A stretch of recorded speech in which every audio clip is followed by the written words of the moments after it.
Welcome to my channel Chaliyan coaching. આજે આપણે અસાઇનમેન્ટમાંથી 51 નંબરનો પ્રશ્ન સોલ્વ કરીશું। fx બરાબર એક્સનો સ્ક્વેર પ્લસ 3x પ્લસ 4 કૌંસ પૂરોની 7 ઘાત હોય તો f ડેશ એક્સ મેળવો। હવે આપણે દાખલો સોલ્વ કરવા માટે fx બરાબર એક્સનો સ્ક્વેર પ્લસ 3x પ્લસ 4ની 7 ઘાત। વિદ્યાર્થી મિત્રો યાદ રાખજો, આવા દાખલાની રકમ આપણે સાકરના નિયમ મુજબ એટલે કે વિકલનના સાકરના નિયમનો ઉપયોગ કરીને જ આવા દાખલાને આપણે સોલ્વ કરી શકીએ। આ દાખલામાં કેમ સાકરના નિયમનો ઉપયોગ થાય છે તો વિદ્યાર્થી મિત્રો એક વસ્તુ યાદ રાખવાની, કોઈ ચલ સાથે એકથી વધુ પદ આપેલા હોય, ધારો કે એક્સનો સ્ક્વેર હોત તો એનું વિકલન કરી શકાય, પણ એક્સના સ્ક્વેરની સાથે આપણને એકથી વધુ પદ આપેલા છે। એક્સનો સ્ક્વેર પ્લસ 3x પ્લસ 4 એટલે બહુપદી આપેલ છે।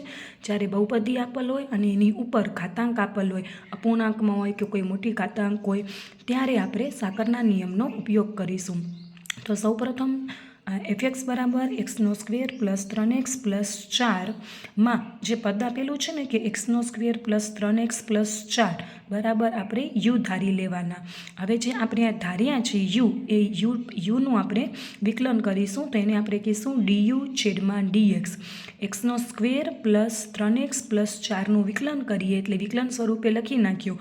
હવે એક્સનો સ્ક્વેર તો મેં તમને જેમ કાલે કહ્યું હતું કે વિકલન કરવા માટે જેટલી ઘાતાંક હોય એનાથી એક ઓછી ઘાતાંક આવશે અને સહગુણક સાથે ગુણાશે। તો એક્સના સ્ક્વેરમાં કોઈ પણ સહગુણક નથી એટલે એક્સના સ્ક્વેરનો સહગુણક આપણે 1 લઈ લઈએ તો 1 ગુણ્યા 2 એટલે 2x। એવી જ રીતે 3xની 1 ઘાત છે, 3 એકા 3 એટલે આપણો સહગુણક આપણું વિકલન બનશે ડીયુ છેદમાં ડીએક્સ બરાબર 2x પ્લસ 3। હવે જે આપણું મૂળભૂત સમીકરણ હતું ને એફ ઓફ એક્સની જગ્યાએ આપણે એનું વિકલન કરીશું તો એફ ઓફ એક્સ જે આપણું હતું એના વિકલનને કહેવામાં આવે છે એફ ડેશ એક્સ। તો આપણે વિકલન સ્વરૂપે લખવું હોય તો એને એફ ડેશ એક્સ પણ કહેવામાં આવે છે અને બીજું વિકલનનું સ્વરૂપ છે ડીવાય છેદમાં ડીયુ। હાલો, હવે એફ ડેશ એક્સ બરાબર જે આપણું મૂળભૂત સમીકરણ હતું ને એક્સનો સ્ક્વેર પ્લસ 3x પ્લસ 4, ત્યાં આપણે યુ ધાર્યા હતા, તો આ જે સમીકરણ દેખાશે ને ત્યાં આપણે યુ લખી નાખશું એટલે યુની 7 ઘાત। હવે વિકલન કરી તો 7 યુની બાજુમાં સહગુણક 1 છે એટલે 7 ગુણ્યા 1 એટલે 7 એકા 7, યુની એક ઘાતાંક ઓછી કરવાની એટલે 7 યુની 6 ઘાત।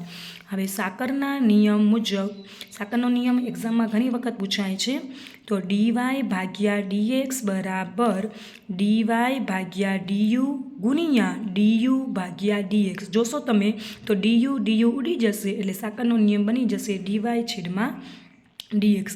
હવે સૌ પ્રથમ આપણે જે ઉપર જવાબ આપ્યા છે તે પ્રમાણે ડીવાય છેદમાં ડીયુ 7 યુની 6 ઘાત આવી હતી, ડીયુ છેદમાં ડીએક્સ એ આપણે મેળવી લીધું હતું 2x પ્લસ 3, તો ડીયુ છેદમાં ડીએક્સની જગ્યાએ 2x પ્લસ 3 લખી નાખશું, 7 યુની 6 ઘાત લખી નાખશું। હવે સાકરના નિયમમાં આવી રીતે લખ્યા પછી યુનો જે જવાબ આપણે ધાર્યો હતો ઉપર એ લખી નાખવાનું, તો યુની કિંમત મૂકતા એક્સનો સ્ક્વેર પ્લસ 3x પ્લસ 4 યુની 6 ઘાત હતી તો કૌંસ પૂરો કરીને આપણે 6 ઘાત કરી નાખશું એટલે 7 કૌંસમાં એક્સનો સ્ક્વેર પ્લસ 3x પ્લસ 4 બીજા કૌંસમાં 2x પ્લસ 3 હતા।